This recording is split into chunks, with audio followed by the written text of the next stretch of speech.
અને નીકળ પછી માઇકમાં બોલવું નહીં પડે. એમાં વિચાર શું કરવાનો હોય લે? નેહારમાં બોલ્યા કઈ બોલી નાખવાનું. અલ્યા મૂર્ખા, એનું ઈ ના બોલાય. એકણ આપણા છોકરાને સમજાવતા હતા અને એકણ આપણું સન્માન થાય છે એટલે આપણે એવું ભાષણ કરવું પડે. શું કહેવાનું ખબર છે?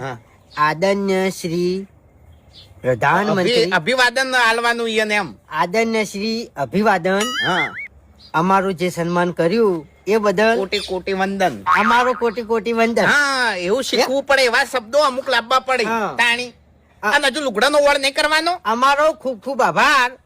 અમારો કે તમારો ના આવે એમાં? આપણો આવે. હા, એવું આવે એમ. અમારો ખૂબ ખૂબ આભાર. અમારું સન્માન કર્યું એ બદલ અલ્યા તમારો આવે યાર. અમારું તમે સન્માન કર્યું એટલે તમારો ખૂબ ખૂબ આભાર એવું આવે. મેં તમારું સન્માન કર્યું તો મૂચી રીતના કહું. તમારું સન્માન અમે કર્યું એ બદલ અમારો ખૂબ ખૂબ આભાર એવું આવે યાર. પણ સન્માન તો આપણું